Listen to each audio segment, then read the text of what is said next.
सभी को मेरा नमस्कार। कक्षा 10 में आज हम छठा पाठ पढ़ रहे हैं। उस छठे पाठ के हमने 3 श्लोक पढ़ लिए थे। पाठ का नाम हमारा है सुभाषितानी। जैसा कि मैंने बताया था, इसमें जो श्लोक दिए गए हैं बहुत बड़े बड़े ग्रंथों से लिए गए हैं। बहुत श्लोकों के माध्यम से हमें जीवन के सार को, उनकी महत्ता को बताया गया है। इसमें अब हमने 3 श्लोक पढ़ लिए थे। अब मैं चौथा श्लोक पढ़ रहा हूँ। उदीरितो अर्थ पशुना अपि गृह्यते हयाश्च नगाश्च वहन्ति बोधिता अनुक्तम अपि उह्यति पंडितो जने परेंकित ज्ञान फला ही बुद्धय। इसमें बताया गया है उदीरितो अर्थो पशुना अपि गृह्यते, यानी पशुना अपि, पशु के द्वारा भी, उदीरित अर्थ है कहे हुए अर्थ को, गृह्यते माने ग्रहण कर लिया जाता है। यानी हम कोई बात कहते हैं तो पशु भी उस अर्थ बात को समझ जाते हैं। पशुना अपि उदीरितो अर्थो गृह्यते, पशु के द्वारा भी उदीरित अर्थ माने कहे हुए बात को, कहे हुए अर्थ को समझ लिया जाता है।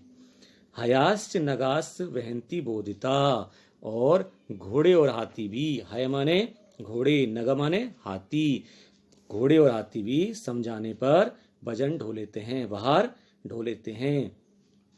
अनुक्तम अपि उह्यति पंडित जने यानी किंतु विद्वान व्यक्ति अनुक्तम अपि उह्यति यानी बिना कहे हुए बात को समझ लेता है। पंडित जने किंतु पंडित व्यक्ति अनुक्तम अपि उह्यति, बिना कही हुई बात को भी समझ लेते हैं। और इसके बाद परेंकित ज्ञान फला ही बुद्धि, और बुद्धिमान लोग तो दूसरों के संकेत मात्र से ही सब समझ जाते हैं। बुद्धिमान लोग परेंकित ज्ञान फला माने दूसरों के संकेत मात्र से ही सब कुछ समझने वाले होते हैं। एक बार और इस श्लोक को देखेंगे।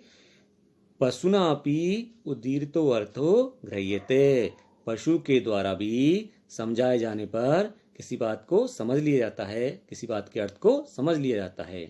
हयास्य नगास बोधिता वहन्ति, और घोड़े, हय माने घोड़े, नग माने हाथी, घोड़े और हाथी भी समझाए जाने पर वजन ढो लेते हैं।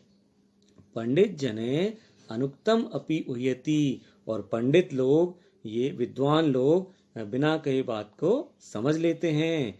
और परेंकित ज्ञान फला ही बुद्धि, और बुद्धिमान लोग संकेत मात्र से ही बात को समझ जाते हैं। इसका भाव यह है कि पशु भी दूसरे के कहने पर तो दूसरे की बात को समझ लेते हैं, लेकिन बुद्धिमान वही है जो बिना कहे हुए संकेत मात्र से बात को समझ ले।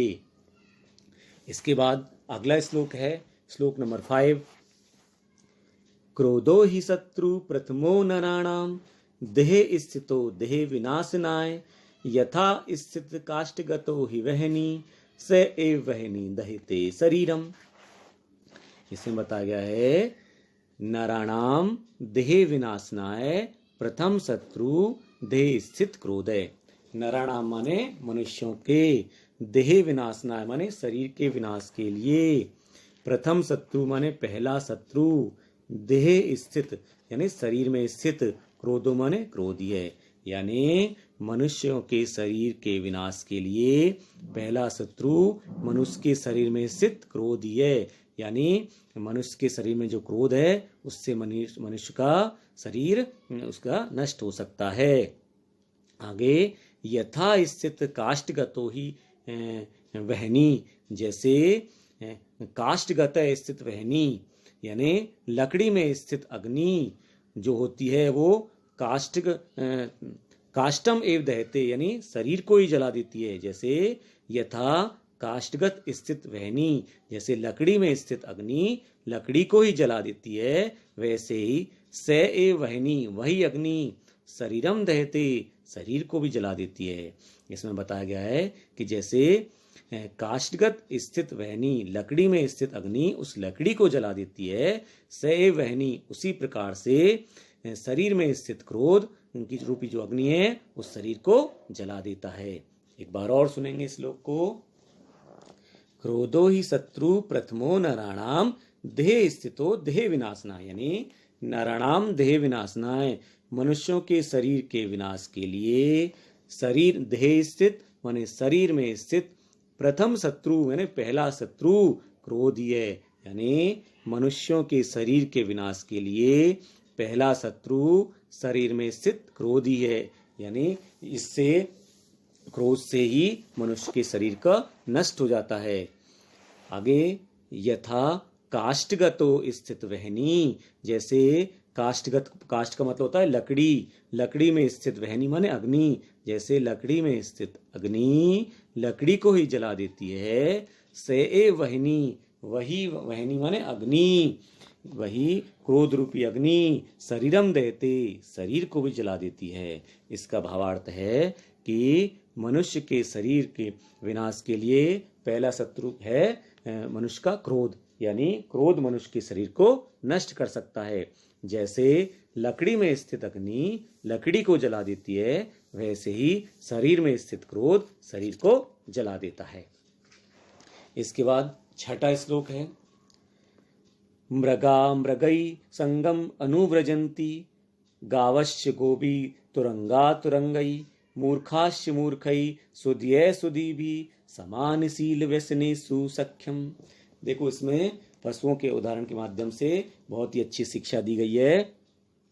मृगा मृगई संगम अनुव्रजंती, यानी हिरण हिरणों के साथ, मृगा मृगई, मृगा माने हिरण, हिरणों के साथ, अनुव्रजंती माने विचरण करते रहते हैं। हिरण हिरणों के साथ ही जंगल में घूमते रहते हैं। गावश्य गोवी, और गाय गायों के साथ घूमती रहती हैं।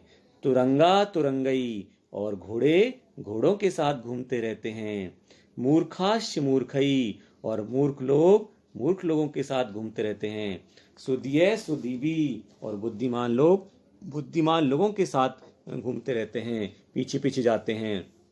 समानशील व्यसनेषु सख्यम, सख्यम का मतलब मित्रता, समान शीलम समान चरित्र, और व्यसनेषु माने स्वभाव वालों में ही होती है।